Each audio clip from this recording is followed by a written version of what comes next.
High friends, good morning. Rumki daily ব্লগসে তোমাদের সবাইকে অনেক অনেক ভালোবাসা আর বড়দের প্রণাম। তো আজকে ব্লগটা আমি এখান থেকেই শুরু করছি। তো আমি ব্লগ করতাম এর আগে 2-3 বছর আগেই ব্লগ করতাম, কিন্তু কিছু পারিবারিক সমস্যার জন্য তো সেটা তোমাদের এখন বলছি না, পরে ভিডিওতে বলবো। তো কিছু অসুবিধার জন্য আমি ব্লগটা স্টপ করে দিয়েছিলাম। তো আবার ভাবলাম যে ব্লগটা আবার শুরু করা যাক। তো আজকে থেকে আবার শুরু করছি। আজকে হলো জামাই ষষ্ঠীর সকালের। তো দেখো আমি সকালে ঘুম থেকে উঠেছি, ওয়েদারটা খুবই সুন্দর। তো ফ্রেশ হয়ে নিয়েছি। তো এবার কিছু আশিবাসি কাজগুলো করে নেবো। তো খুবই তাড়াতাড়ি কাজগুলো করতে হবে, করে তারপরে ছেলেকে আবার তুলতে হবে। তো চলো, এবার কাজ আমার সবই হয়ে গেছে প্রায়।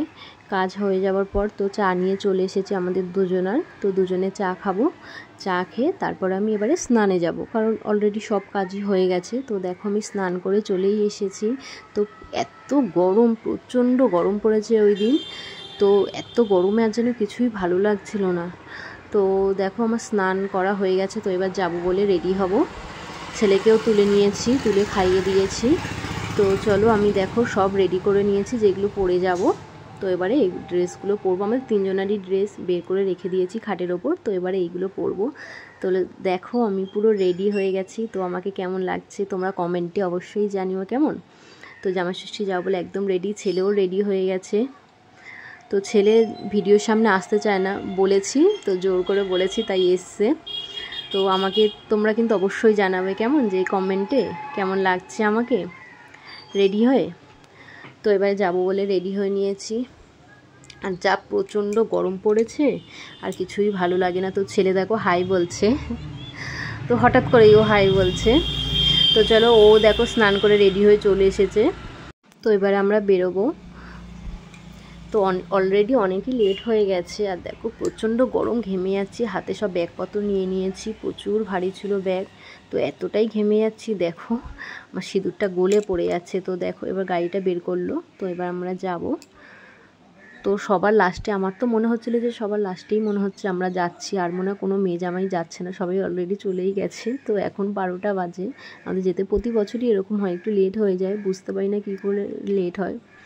তো চলো, রাস্তা দেখো তেমন একটা জ্যাম নেই, তেমন একটা ভিড়ও নেই। তো যাচ্ছি হাওয়া খেতে খেতে, খুবই ভালো লাগছে। কারণ এত গরম ছিল, এত গরম ছিল। তো এত গরমেই হাওয়াটা প্রচণ্ড ভালো লাগছে, খুব ভালো লাগছে। তো দেখো ফাইনালি চলে এসেছি। এসে আমার অবস্থাটা একবার শুধু দেখো, একদম ঘেমে কি অবস্থা, চুল টুল ঘেটে। তো চলে এসেছি। আসার পর এখন সব কিছু রেডি করছে দিদি মা, ওরা সবাই রেডি করছে।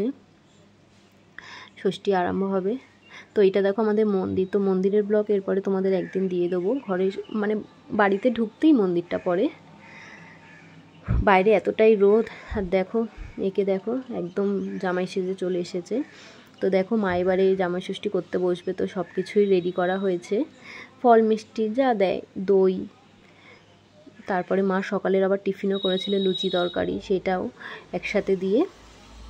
তো ওদেরকে এবার জামাই ষষ্ঠী করতে বসবে, জামাইবাবুর আর আমার বরকে। দেখো রেডি হয়ে নিয়েছে মা। তো মাকে আমরা ষষ্ঠীতে এই শাড়িটাই দিয়েছি। তা মাকে বললাম যে তুমি এই শাড়িটা পরেই বসো ওদেরকে ষষ্ঠী করতে। তো মা দেখো অলরেডি ষষ্ঠী করা স্টার্ট করে দিচ্ছে। অনেকটাই লেট হয়ে আছে, মা সকাল দিয়ে না খেয়েছিল। তো মা এখন ষষ্ঠী করতে বসে গেছে। তো দেখো এদিকে পুচকেটাও বসে গেছে জামাইবাবুর কোলে, আমার দিদির ছেলে, আর আমার ছেলেও বসে গেছে, দাঁড়িয়েছিল। তো মা ওদেরকেও ফোঁটা দেয়, আমার ছেলেকেও তো প্রতি বছরই দেয়। তো দেখো ওদেরকেও ফোঁটা দিচ্ছে। এও খাচ্ছে, তাকিয়ে আবার দেখছে ভিডিও বানাচ্ছি, তা বলছি তাকা তাকা, তো মাঝে মাঝেই তাকাচ্ছে। তো এবারে মা আমার হাজব্যান্ডকে ষষ্ঠী করছে, জামাইবাবু করা হয়ে গেছে। তো এবারে ওকে করছে। তো তোমরাও কে কে জামাই ষষ্ঠীতে গেছো একটু কমেন্টে জানিও, যে তোমাদেরও কার কার বাড়িতে ষষ্ঠী। এটা দেখো, এটা আমার বোন। তো ভিডিও করতে চাইছে, জোর করে করেছি, তো ওরম করছে। তো মা এবারে জামাইদের গিফট দিচ্ছে। তো জামাইরাও দিচ্ছে, আমরা অলরেডি দিয়েই দিয়েছি। তো এবার প্রণামের পালা, প্রণাম সারলো সবাই, করে উঠলো। তো এবার দেখো জামাই ষষ্ঠী হয়ে গেছে। এবার প্রচণ্ড গরম লাগছে। এবার আমি ড্রেসটা চেঞ্জ করব, আগে প্রথমে খেয়ে নেবো। তো দেখো আমার হাজব্যান্ড আমার ঠাকুমাকে খাওয়াচ্ছে মিষ্টি, জোর করে বলছে খাও খাও, ঠাকুমা খেতে চাইছে না, জোর করেই দিচ্ছে।